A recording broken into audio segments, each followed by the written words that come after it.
শ্রী বর্ধা পরম পূজ্যপাদ শ্রী শ্রী আচার্যদেব তথা শ্রী শ্রী ঠাকুর পরিবারের প্রতি প্রত্যেকের শ্রীর জন্য আমি আমার ভক্তিময় প্রণাম জানাই।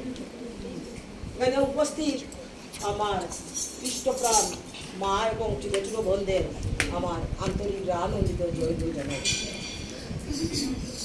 আজকে আমাদের সাপ্তাহিক মাতৃ সম্মেলন, দিদির নাম মীনাক্ষী শর্মা।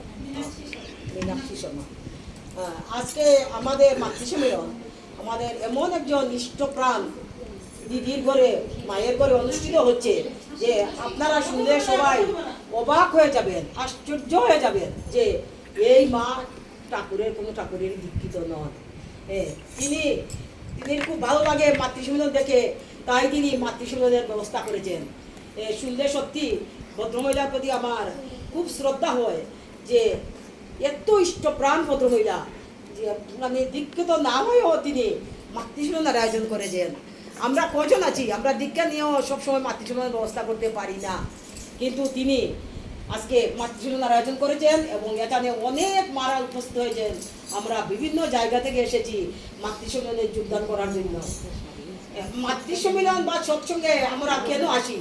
শ্রী শ্রী ঠাকুরের গুণগান কীর্তন করতে। মাতৃ সম্মেলন বা সৎসঙ্গ আমাদের ঠাকুরের গুণগান করার জন্যই। শ্রী শ্রী ঠাকুরের একটি কথা আছে যে দীক্ষা নেওয়া মানে দক্ষ হয়ে ওঠা। দক্ষ মানে যোগ্য হয়ে ওঠা, যে আমি এই কাজের যোগ্য হলাম। আমরা তো অনেক কিছু জানি, অনেক কিছু করি, কিন্তু প্রকৃত যদি আমার সেই যোগ্যতা না থাকে তাহলে আমি অগ্রসর হতে পারবো না। আজকে আপনি ঘরে পুরো মানে লাইটিংয়ের ব্যবস্থা করলেন, কানেকশন সব দিলেন, তার লাগালেন, বাল্ব লাগালেন, সুইচ বোর্ড লাগালেন, সব কিছু লাগালেন, কিন্তু আপনার লাইট জ্বলবে না। আপনি যতই করেন, যতই মানে সুন্দর করে, যতই দামি জিনিস এনে লাগান, লাইট কিন্তু জ্বলবে না যতক্ষণ না আপনি সেই কানেকশন না দিচ্ছেন। তাই আমাদের কানেক্টিভিটি থাকতে লাগবে সেই পরম পুরুষের সঙ্গে। সেই কানেক্টিভিটি না থাকলে আপনি মানে দক্ষ হয়ে উঠতে পারবেন না।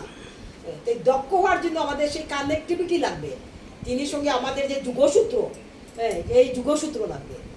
দীক্ষা নেওয়া যে এমন একটা জিনিস, একটা ছোটো একটা ঘটনার মাধ্যমে আমি বলি। একজন মানে ভদ্রলোককে বলতে পারি, ভদ্রলোক বলছি, যদিও ও খুব খারাপ লোকই ছিল, বলছি উনি মানে এইরকম এই যে ডাকাত চুর ডাকাত এইরকমের লোক ছিল।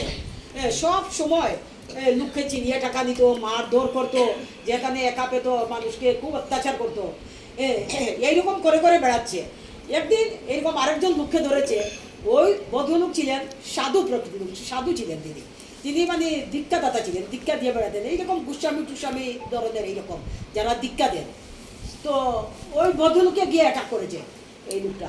তো ভদ্রলোকের অ্যাটাক করার পরে ভদ্রলোক বলছে যে আমাকে তুমি কেন ধরেছো, বা আমার কাছে তো কিচ্ছু পাবে না, আমার কাছে তো কিছু নেই। বলে ঠিক আছে, যা আছে তা দাও। বলে ঠিক আছে, আমার কাছে একটা জিনিস আছে, আমি তোমাকে দেই। বলে ঠিক আছে দাও, কি আছে তোমার কাছে সেইটাই দাও আমাকে। তো তিনি বলেন আমি তোমাকে মন্ত্র দেবো, দীক্ষা দেবো তোমাকে, আমার কাছে দীক্ষার মন্ত্র আছে, তুমি দীক্ষা দাও। বলে ওকে দীক্ষার মন্ত্র দিল। তো দীক্ষার মন্ত্র ও পেলো, কিন্তু ও কিছু করে না। ও যেরকম ডাকাত ছিল ওই রকম ডাকাতি থাকলো। ওর যতটুকু ওর জীবন ছিল ততটুকু সেই ডাকাতি খারাপ কাজ করতে করতে ও মারা যাবে। একটা সময় আছে ওর যখন মারা যাওয়ার বয়স এসছে, ও মারাই গেছে। মারা যাওয়ার পর তো যমরাজ ওকে নিয়ে তো যমদূতের আলোয় রাখেছে, যেখানে থাকে মানুষরা। তো অ্যাকচুয়ালি আমাদের এই যে যমদূতের করে রাখে, বা যে কি বলবো নারায়ণের করে, নারায়ণের ইয়েতে রাখে। তো ওই পদ্ধতি যখন যাবে কোথায় তখন ওই নারায়ণই বললেন ওকে, যে যমরাজকে, যে তুমি এক কাজ করো, ও তো দীক্ষিত, তুমি এখানে জমালয়ে রেখেছো কেন ওকে? ও তো জমালয়ে থাকার মতো তো নয়, ও না করুক কিছু, কিন্তু ও একদিন দীক্ষা দিয়েছে, ও দীক্ষিত, ওর ভিতরে নাম আছে। ও জীবিত থাকতে ওর নাম নিয়েছিল, কাজে ও জমালয়ে থাকতে পারে না। ওকে ইয়েতে কি বৈকুণ্ঠ ধামে ওকে পাঠিয়ে দাও। তাই যোগ মানে কি বলবো, যে দীক্ষার মাহাত্ম্য কি আমরা সেই কথা থেকে বুঝতে পারি যে দীক্ষা নিলে কি হয়। এই যে দীক্ষা নিয়েছিল একদিন, তার জন্য সে সেই জমাদায় থাকলো না, সে বৈকুণ্ঠ ধামে গিয়ে থাকলো।